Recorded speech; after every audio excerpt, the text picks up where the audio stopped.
Vamos para onde está mais tranquila a situação para o Flamengo? Vamos pegar a ponte aérea, vamos para o Rio de Janeiro? O Hernan estava lá tomando sol. Tava lá, né? Vou voltar para lá no fim de semana. Olha só, gente, tá vendo? Sexta-feira eu vou lá de novo, hein, Bruno Braz? Me chama para tomar uma, pô. Aí,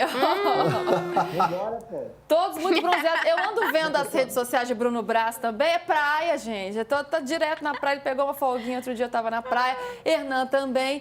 E a gente aqui, Lívia, branca aqui desse jeito, sem um solzinho, sem um bronze. É só se pegar só na laje, né, gente? Aqui não tem.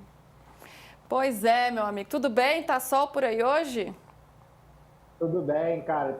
Bate um sol, aí chove um pouquinho, fica nublado, aí abre o sol de novo. Tá meio maluco o tempo por aqui. Quando dá, eu vou ali 15 minutinhos na praia só, pô, né? Assim, não queria que a minha vida tivesse boa, assim não tá não. Mas no Instagram eu vi você na praia. Muito bem. Braz, já que você está trabalhando então, vamos falar então desse Flamengo, que está num bom momento, se recuperou daquela derrota meio ali inconveniente na Libertadores para o Central Córdoba, mas venceu muito bem o Grêmio no fim de semana e agora já tem jogo pelo Campeonato Brasileiro contra o Juventude no Maracanã. Teoricamente, para muita gente, é um jogo tranquilo, mas o Juventude começou bem esse Campeonato Brasileiro, está bem ali na tabela e a gente já falou aqui, Campeonato Brasileiro não tem dessa não, gente, vai ser tudo difícil.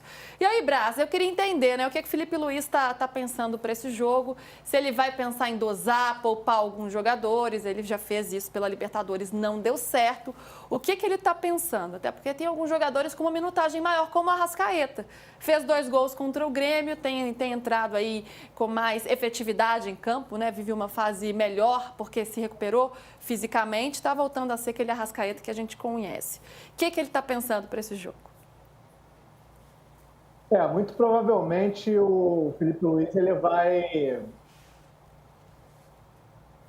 tá vendo? Travou, voltou, peraí. Acho que voltou, hein? Então, o Felipe Luiz ele provavelmente vai poupar os jogadores que estão com uma sequência maior de jogos, né? O Arrascaeta eu não sei se ele vai ser poupado não, tá? É capaz de que ele comece jogando, porque ele fez o 3º jogo seguido, tem outros jogadores ali que estão com uma sequência de jogos maior, por exemplo, o De La Cruz, que já está com 8 jogos consecutivos, e o De La Cruz, ano passado, ele, por exemplo, ele foi o jogador que mais tempo ficou no departamento médico. Então, a tendência é que, por exemplo, o De La Cruz seja poupado e ele dê minutagem para alguns jogadores. Por exemplo, o Danilo, que voltou, ele ficou 50 dias fora, ele foi relacionado contra o Grêmio, mas não entrou. E aí é capaz de que ele dê essa minutagem para o Danilo, de repente no lugar do Léo Pereira, que também está com uma sequência grande de jogos. O Pedro, senão ele provavelmente não começa jogando, mas ele vai ter mais oportunidade, vai ter mais minutagem. Por exemplo, contra o Grêmio, ele acabou não entrando. O Felipe Luiz entendeu que não era um jogo com as características dele.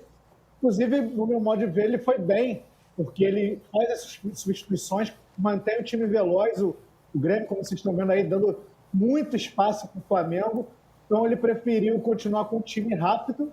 E aí, ele matou. O Flamengo, por mais que tenha sido dominante do jogo, o Flamengo faz 2 gols de contra-ataque, né? Então, o Felipe Luiz teve uma leitura muito boa nesse jogo, mas agora contra o Juventude, que é a grande tendência que o Flamengo fique mais com a posse de bola, seja intenso ali na partida, o Pedro entra ali no segundo tempo e tem mais minutagem.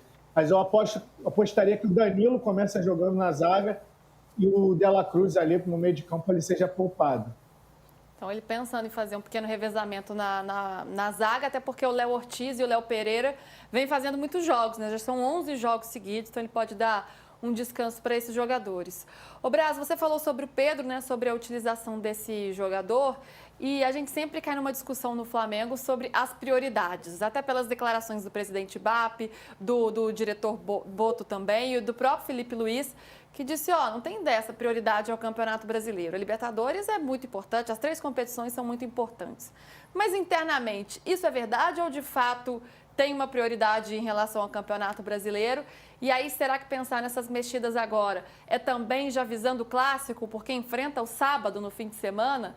Então, ó, o Flamengo tem um elenco abastado, talvez o mais do futebol brasileiro, né? O elenco mais recheado, rechonchudo, como diz a Liga do Campeonato Brasileiro, mas ele tem que saber equilibrar aí para estar bem nas 3 competições, que é o mínimo do que a torcida espera. Então, assim, para ser bem simples, assim, bem resumido, eu acho que assim, a prioridade da diretoria é o Campeonato Brasileiro. Mas eu tenho minhas dúvidas se o Felipe Luiz leva isso à risca. O Felipe Luiz, ele está levando muito mais à risca a situação física dos jogadores do que propriamente a prioridade do campeonato ou outro. O jogo, por exemplo, do Juventude, ele realmente vai poupar os jogadores que ele entende que seja uma sequência de jogos alta que isso pode gerar uma lesão. E, como você bem falou, eles também estão levando em consideração nessa semana essa sequência de jogos aí, porque no sábado tem clássico contra o Vasco e no domingo o Flamengo já viaja para o Equador. É até uma curiosidade, porque as últimas vezes que o Flamengo foi jogar na altitude, o Flamengo chegou no dia do jogo, né? Então, você tem 2 opções ali de Deu uma travadinha, voltou. Tem 2 opções ali de minimizar a altitude, né? Ou você chega no dia do jogo, ou você chega antes. O Flamengo entendeu que dessa vez era melhor sair no domingo. Então o Flamengo vai chegar lá ainda no domingo e treina na segunda-feira no Equador para jogar terça-feira contra a LDU. Então, assim, esse planejamento está sendo levado em consideração para fazer distribuição de jogadores aí para os 3 jogos. Juventude, Vasco, no Maracanã no sábado, e terça-feira Libertadores lá no Equador, na altitude.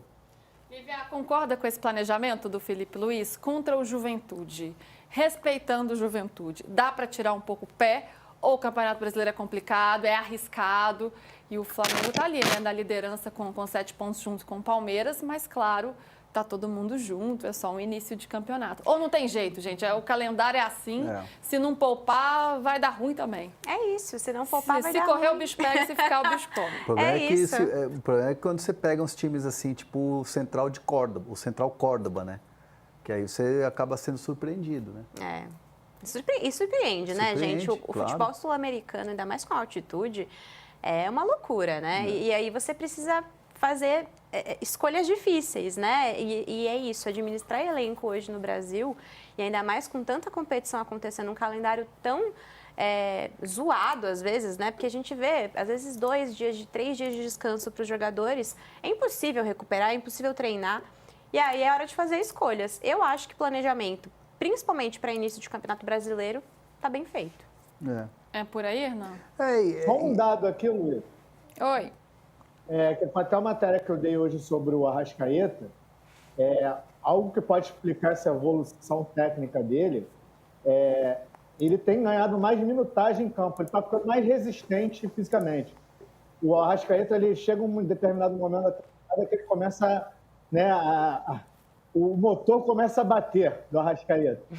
E aí, no início do ano, por exemplo, eu fiz um levantamento que as 6 primeiras partidas dele, ele fez 14 jogos até agora pelo Flamengo, nesse ano. Os 6 primeiros jogos, ele teve uma média de 54 minutos em campo. Aí ele chega contra o Maricá, que foi o primeiro jogo que ele joga os 90 minutos. A partir dali, foram 8 jogos, ele aumenta essa média para 79 minutos. Olha. Então, eu acho que ele demora um pouco a pegar no tranco, ele está pegando no tranco agora. Isso explica um pouco essa evolução técnica também. E chegou a 78 gols, né, Brás? Isso, agora é o segundo maior artilheiro da história, estrangeiro, né, da história do Flamengo, e também ultrapassou o ídolo Júnior, né, o Júnior Capacete, na lista geral de artilheiros do Flamengo, mas como estrangeiro ele está isolado agora como o segundo maior estrangeiro da história do Flamengo, ficando atrás somente do Doval, o argentino atacante. Júnior tem 77, cada um. Tem gente que chama de Júnior Capacete ou Maestro Júnior, Maestro né? Júnior. Capacete é pros íntimos, né? O Bruno Braz é íntimo, né? Gente, o ciclo de amizades do Bruno Braz, o nível de intimidade. Não, gente, o Arrascaeta é um absurdo, né, cara? Ele Que absurdo, que máquina, meu. O cara joga demais. Demais. E bem fisicamente, então, aí que entrega tudo mesmo. Brás, meu amigo, outro dia aí você chama o André Hernan para tomar uma com você no fim de semana. Chama o Júlio Capacete, já que você já é brother. Hernan também, porque trabalhou aqui junto. No Rio, A Arrascaeta aqui no Rio tem uma confeitaria que dizem que é... Mas, ó, tem que separar uma grana porque é caro o bolo dele. Mas o negócio é luxuoso. Achei que você ia me chamar para tomar uma, já me chama para comer doce. Brás, aí você me decepciona. Não. Eu também sou do chopp, eu não sou do bolo, não. Tem que ter vinho, porque o Hernan toma vinho. Com Ele não é do coisa shopping, tem não. que ser vinho, pô. Um chopinho não vai, Hernan? Nunca. Mas pelo braço, com certeza. Vinhozinho chileno. Aí sim, Aí aí sim. Aí sim, vocês podem comer um doce lá na Arrascaeta e depois tomar um vinho. A glicose depois. Já estamos fazendo aqui a programação do fim de semana, hein, deles. Tô com inveja. Por isso já vou me despedir, para não ficar com mais inveja.